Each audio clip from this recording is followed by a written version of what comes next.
Ever have enough time to play it all? You know everybody wants to walk in someone else's shoes. Everyone's forgotten who they are. Such a crime to waste his time away.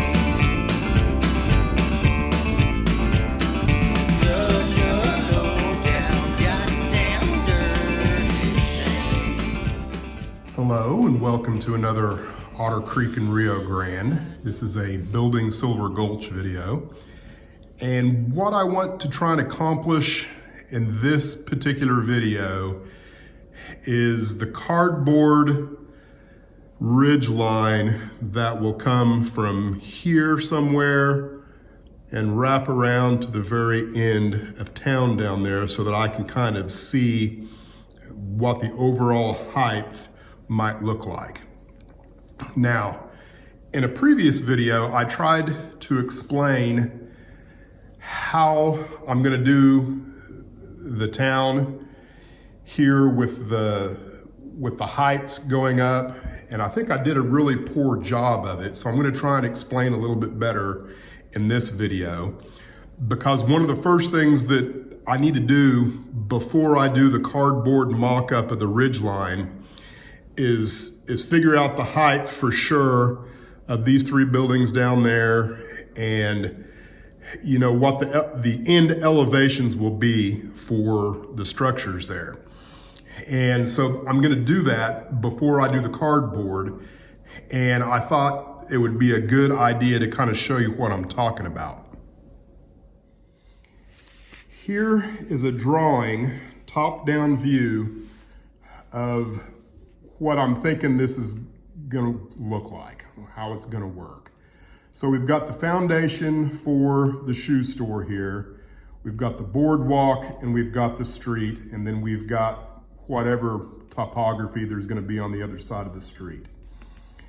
And I'm thinking in terms of shear lines. In other words, there's a elevation line here that I'm calling a shear line that separates the boardwalk from the foundation, and then there's another one here that separates the boardwalk from the street, and then a third one here that separates the near side of the street to whatever is this direction towards the aisle. So you're looking at three different shear lines. So this will be foam. What's underneath the boardwalk will also be foam, and then this is going to be the 1/4 inch masonite. So you can kind of see where I'm going with it.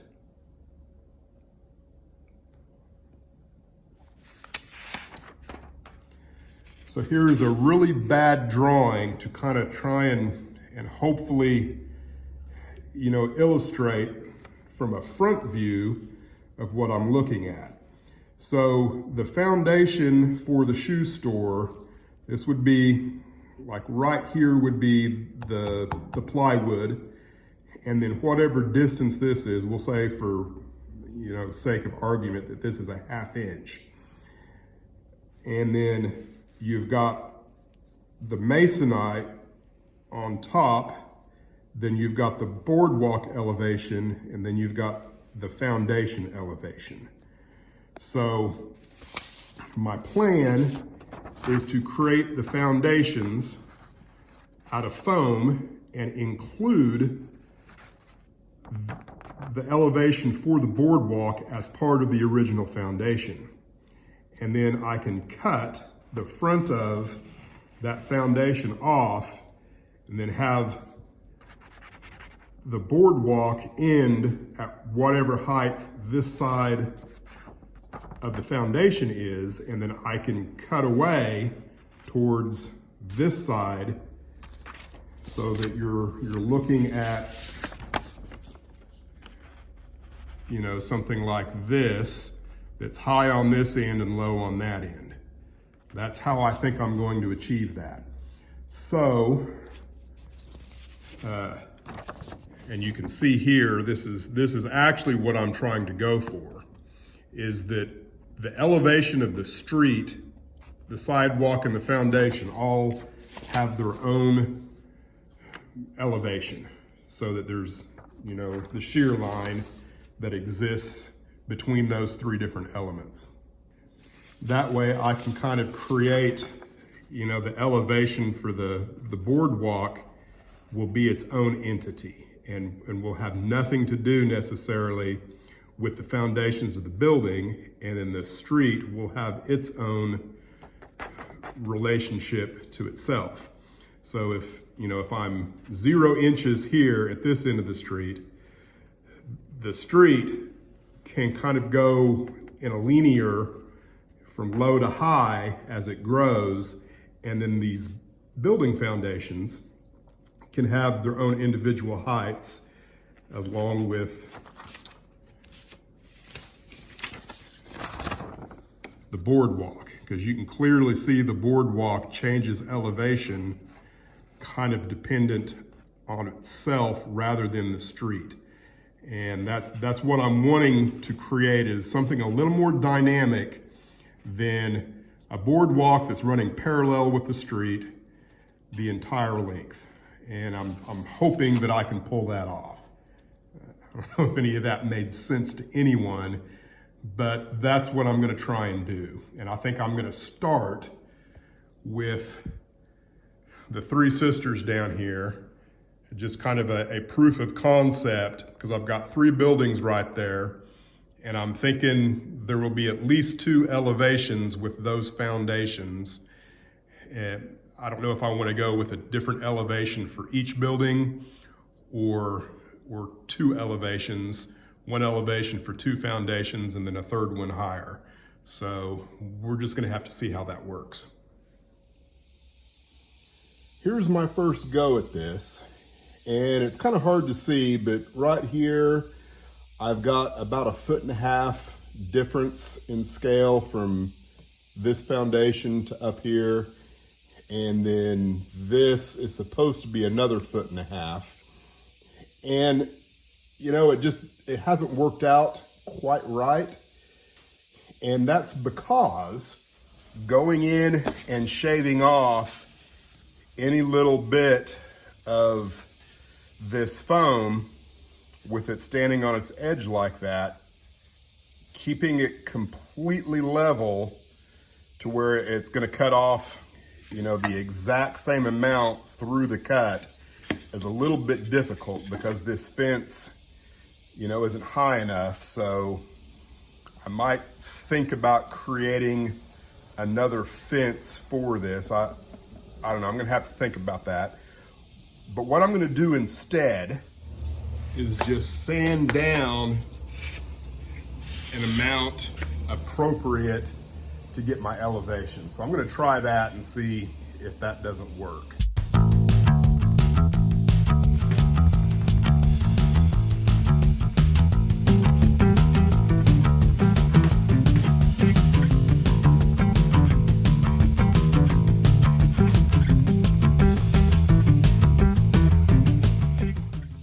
Well, I'm not going to say that it's perfect, but I don't know that it needs to be. And I've now got, you know, pronounced differences in the elevations of the foundation. So I'm going to go ahead and move forward and see how this works.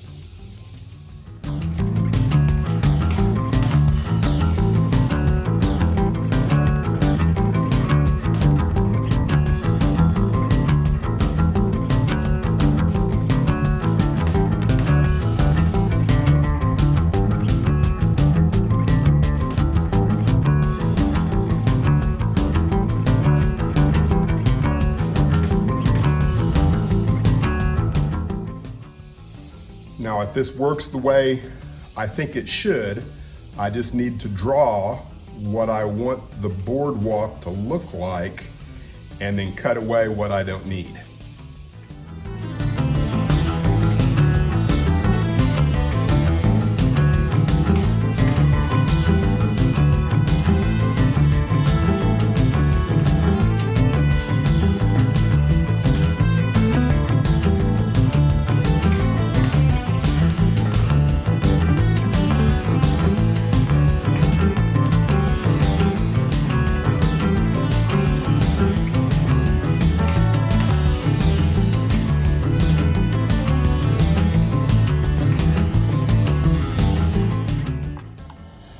Now I should be able to go in and just kind of sand this a little bit in the places that it needs it. Don't drop your phone on top of the foam. So.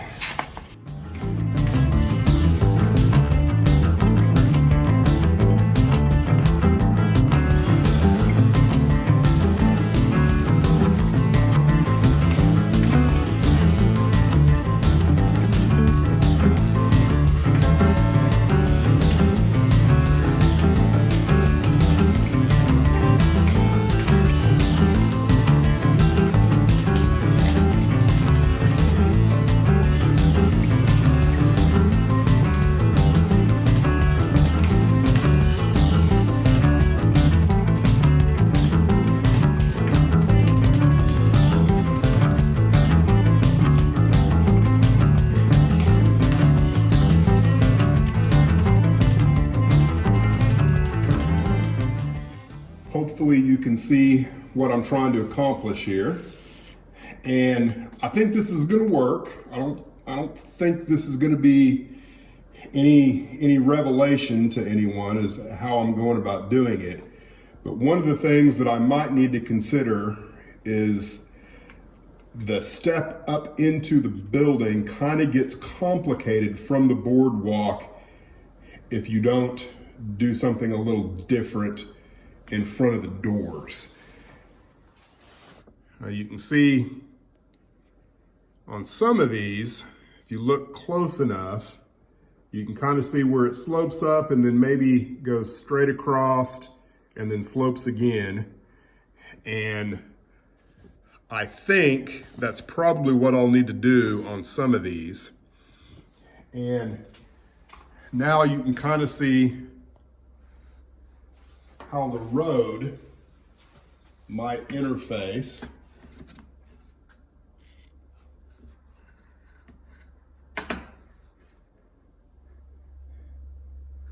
And the road, you know, I have always kind of considered that the road would be fairly linear as far as the slope goes, but something could be said for using something a little more flexible.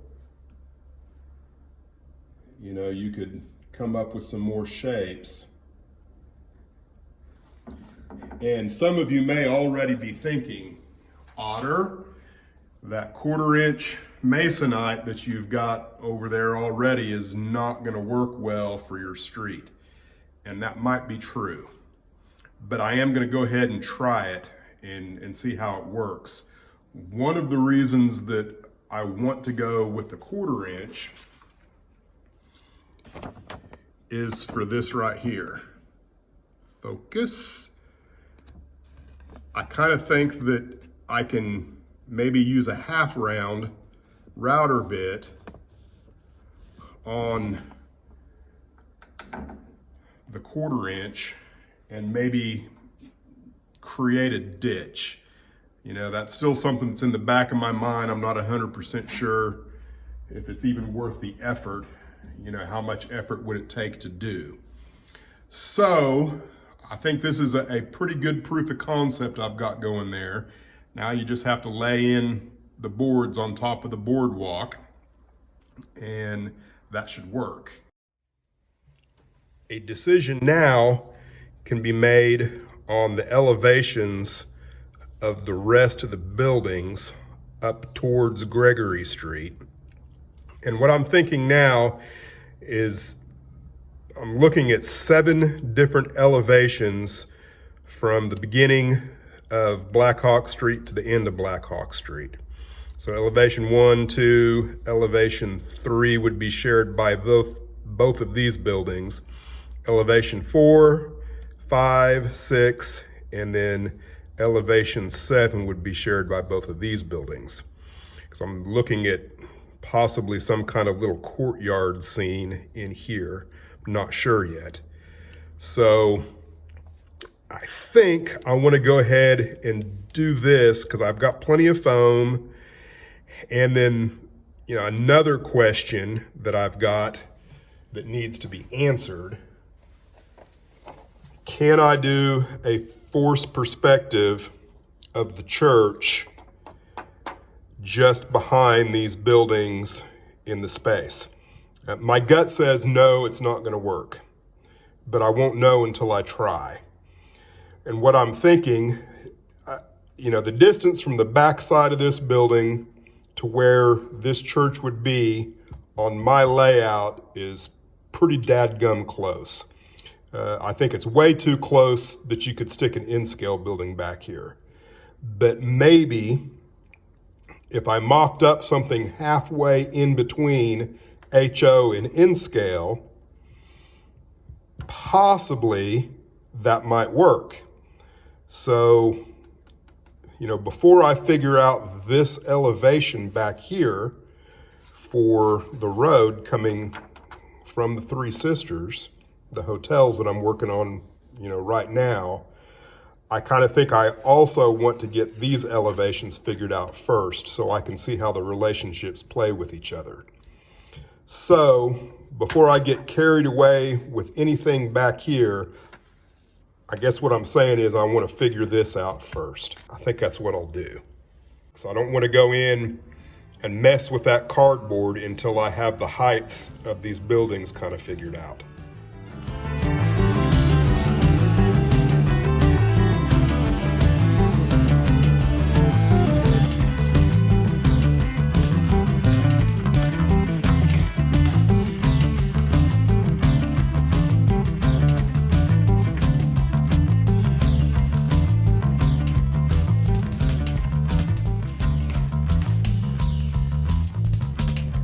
Standing here for probably 20 minutes staring at this, trying to figure out exactly what I wanted to say other than I've cut a bunch of foam.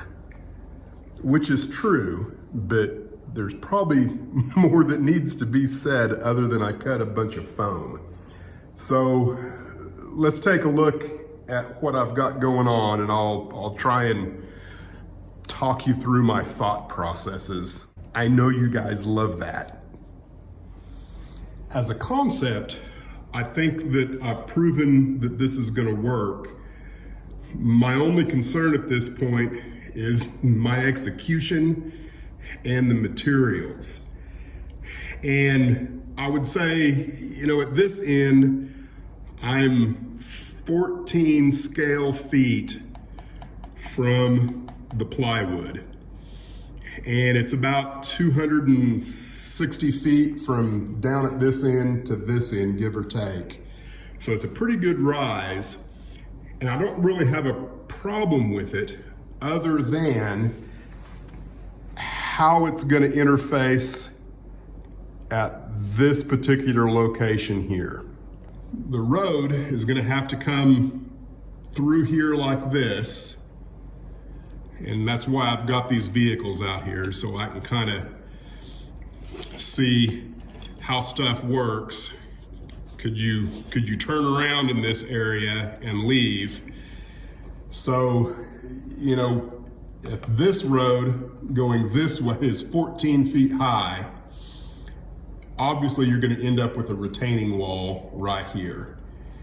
And I'm not overly concerned about it, because there's plenty of evidence that suggests that lots of retaining walls were in this area, and you've got the mountain encroaching, in top of and around the building. So that's not going to be unprototypical.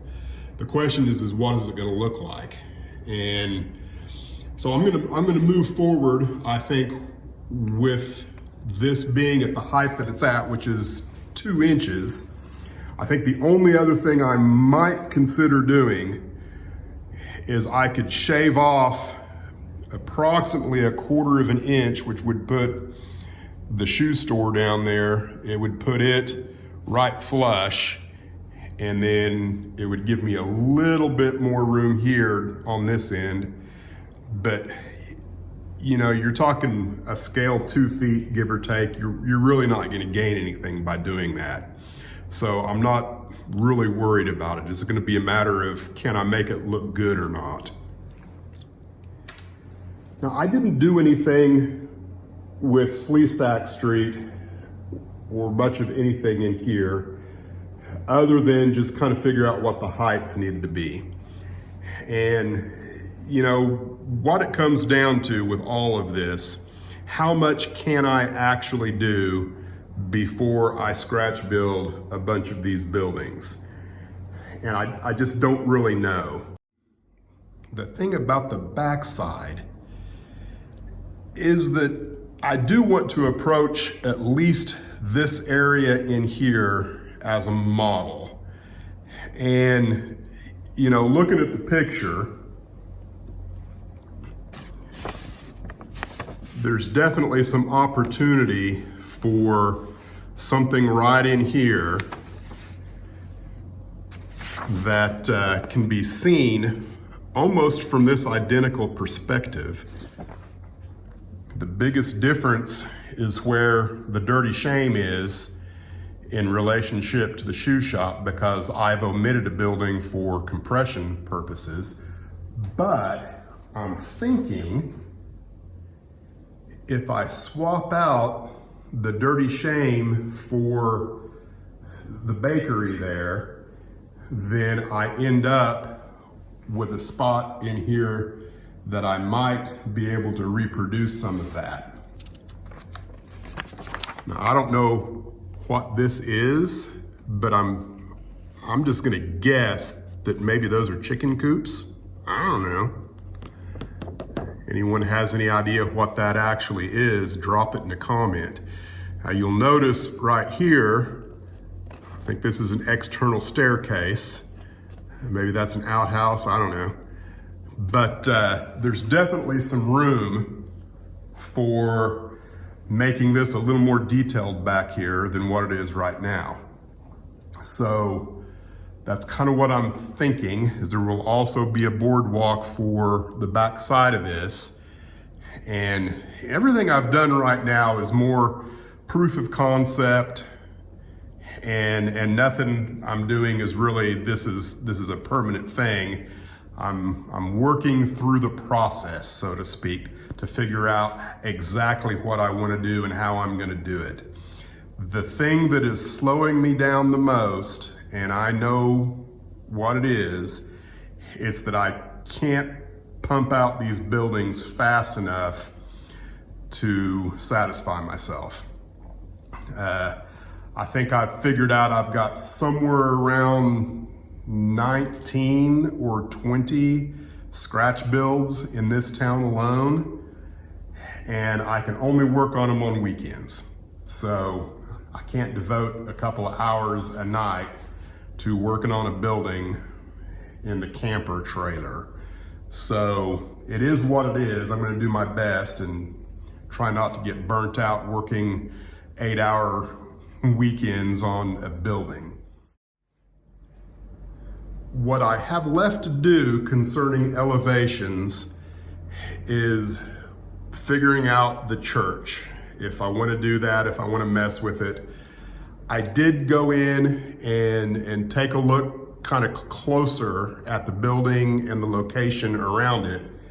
And what I figured out was these buildings here, the backside to that building, a straight shot to that church is about 130 feet as the crow flies, which is actually pretty close. And I guess maybe that explains why the building looks so big in this picture. It's basically a 35 by 70 footprint, and 129 feet from the backside of these buildings. I'm not sure how far up it is, but that's 18 inches from the back side of this building to where the front of that church would be 18 inches, and actually puts it almost identically to where it showed up on the maquette. So it's doable. The problem still remains the size of the church. I went ahead and figured out what the dimensions would be if I did a 1 to 120 scale. and it would be 9 centimeters wide by 17, 18 centimeters long, or about 3 inches wide by 7 inches long, which is still pretty big to be back there. But I think I am gonna go ahead and mock up that footprint.